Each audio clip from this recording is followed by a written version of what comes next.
Standard 10th Geometric Construction Practice Set 4.1 Second Sum. What is given here? We are supposed to construct the similar triangle. So the name of the triangle given here is triangle PQR. You can see the triangle PQR is similar to triangle LTR.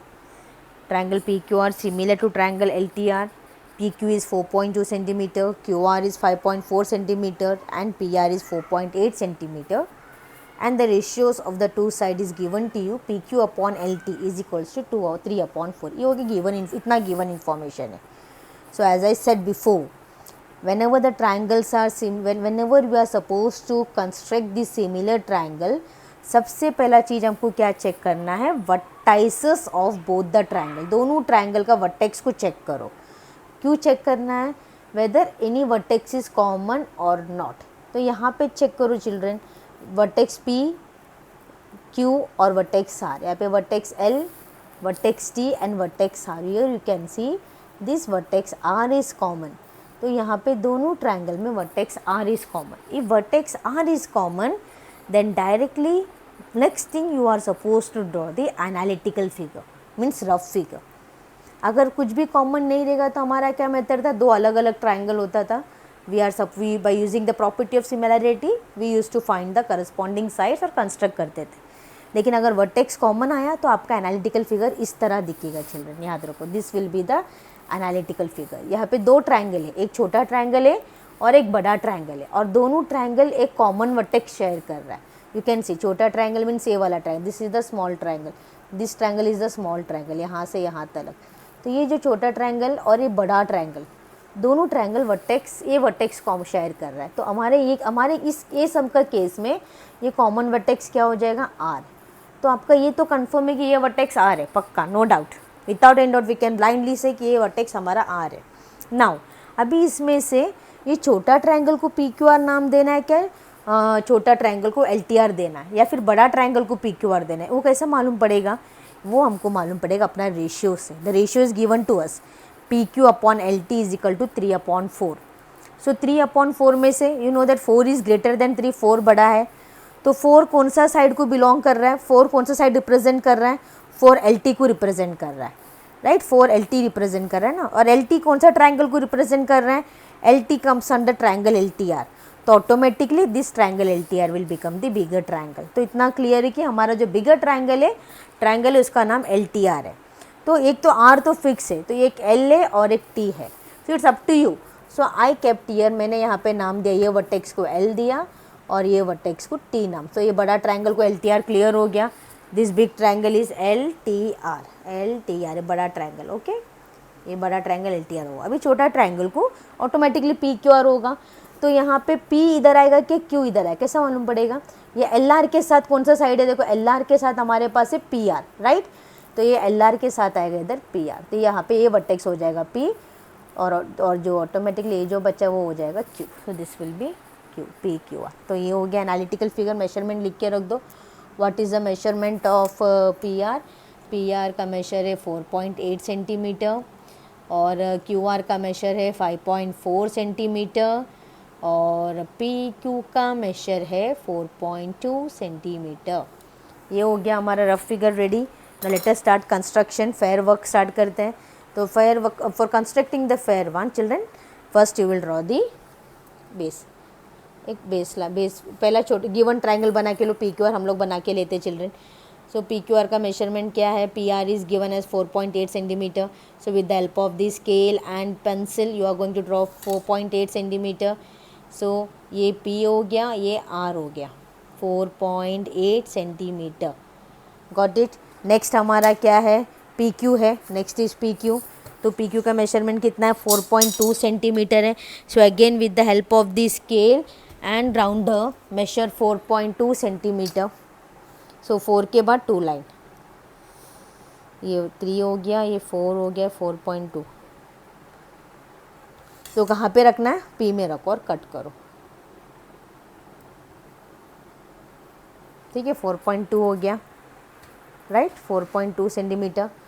पहला PQ PR बना लिया, फिर PQ 4.2 लेके cut करो. उसके बाद next अपने पास है QR बना के लो.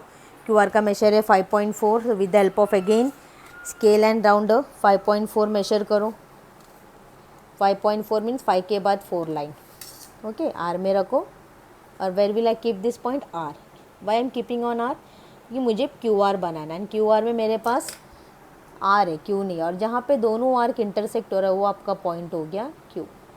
सो we got this vertex Q, join this,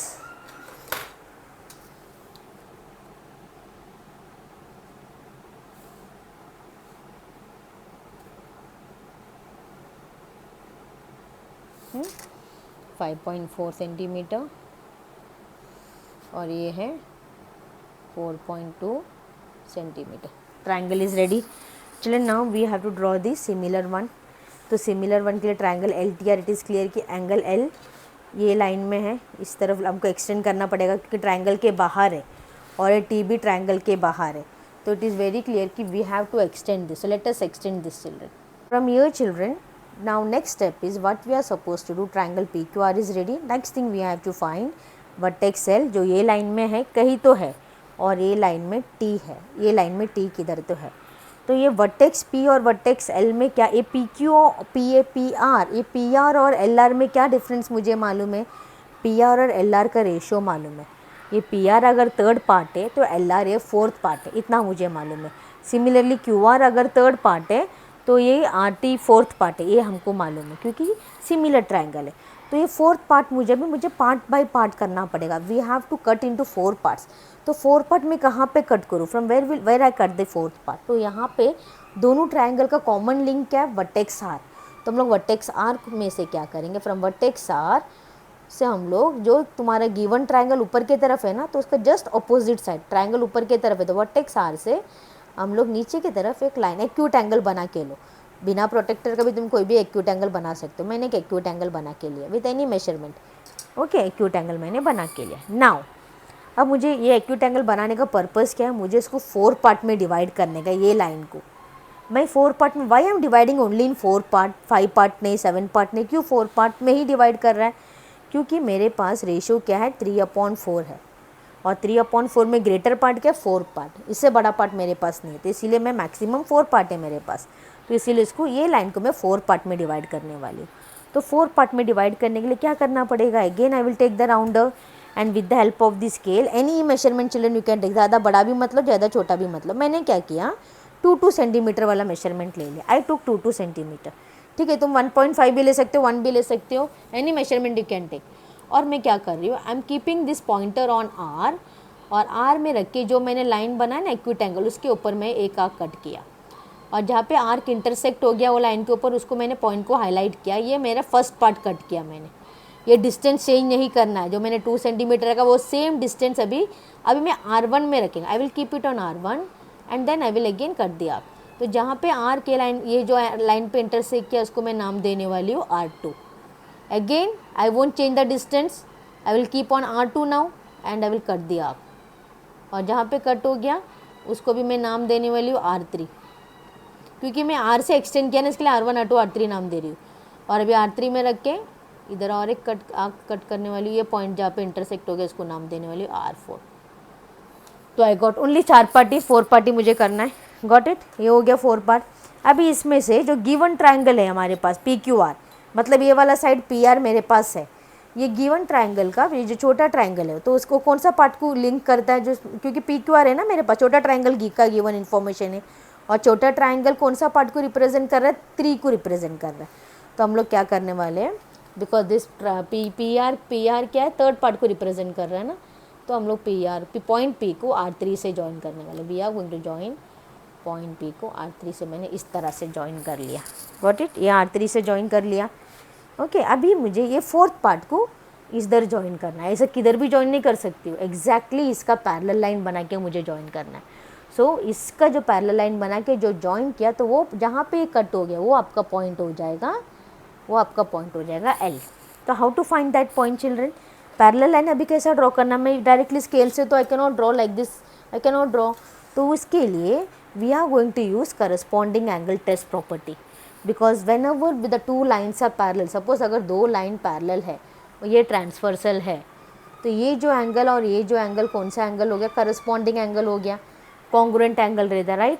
तो सेम वे मुझे ये लाइन का पैरेलल बनाना है ना, तो ये जो R3 से जो एक एंगल बनाएगा, मैं suppose I am making one angle at R3, so R3 से मैं एंगल बनाएगा, तो मैं R3 में रखेगा बट ये जो पॉइंटर एंगल बनाएगा, मतलब एनी सी शेप आर्क, मतलब मुझे एक एंगल का फॉर्म में आर्क कट करेगा। देखो ये दो साइड को, तो ये एंगल बनाया मैंने, मतलब कितना मेजरमेंट, एक इधर कट किया, एक यहाँ पे और एक यहाँ पे, ठीक है। अभी ये सेम एंगल मुझे R3 में जैसा एंगल बनाया, वही सेम एंगल मुझे R4 में भी बनाना है।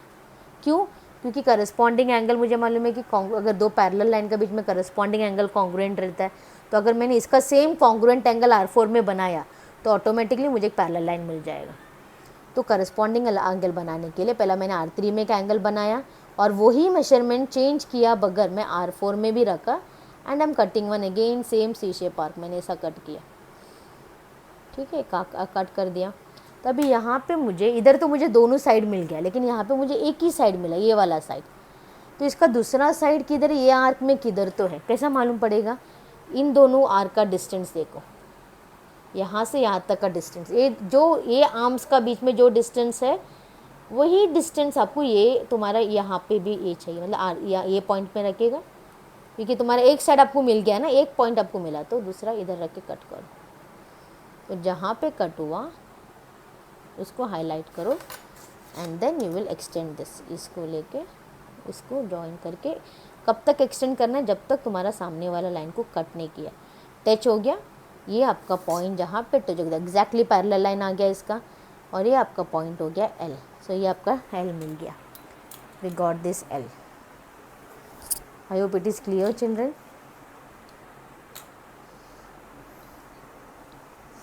In the same way now we are supposed to draw।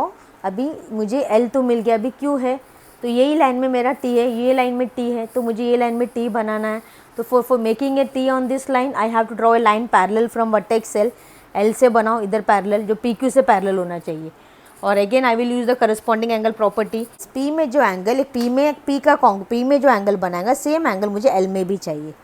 Vertex P में I will make one angle, any measurement I took, मैंने एक एंगल बना लिया, सी शेप एंगल, एक एंगल का फॉर्म, मतलब इसका दोनों साइड मुझे मालूम पड़ा, एक साइड इधर है जहाँ पे आर्क कट किया, और ये साइड में किधर कट किया, वो उसका सेकेंड साइड हो गया, दोनों आर्म्स मिल गया। अभी मुझे यही सेम एंगल मुझे किधर चाहिए, वर्टेक्स L में चाहिए, क्योंकि मुझे L से पैरेलल लाइन बनाना ना, तो I will keep the pointer on point L, और वही मेजरमेंट से again I will cut one C shape arc like this, यहाँ से यहाँ तक। अभी एक कट तो कर लिया, एक पॉइंट तो मुझे मिल गया, एक पॉइंट इधर है, P का आसपास ही है। चिल्ड्रन मैंने जितना डिस्टेंस लिया, आप लोग ने अगर डिस्टेंस बढ़ा लिया तो आपका P से आगे भी आ सकता है, चलेगा, नो प्रॉब्लम। जितना हमने, क्योंकि डिस्टेंस कोई फिक्स नहीं है, तो मेरा डिस्टेंस के हिसाब से मुझे P में आया। अभी एक पॉइंट मिला, लेकिन मुझे एंगल बनाने के लिए और एक पॉइंट चाहिए ना, तो पॉइंट, दूसरा पॉइंट मिलने के लिए दोनों का आर्म्स का डिफरेंस देखो, यहाँ से यहाँ तक है, तो यही डिफरेंस मुझे इस तरफ भी चाहिए, तो P में रखेगा मैं, और एक कट करो इधर। तो जहाँ पे कट हुआ, यू कैन सी कहाँ पे कट हुआ, ये पॉइंट में कट हुआ, राइट। तो ये पॉइंट में जो है L को इसके साथ एक्सटेंड करो, L वाले पॉइंट को एक्सटेंड, जहाँ पे दोनों यहाँ जहाँ पे सामने वाला लाइन को टच हो गया, यहाँ पे जो टच हो गया वो आपका पॉइंट हो गया T। So this is the two triangle, ये आपका फेयर वन हो गया children. I hope it is very clear for you. Any doubt please go through this video again.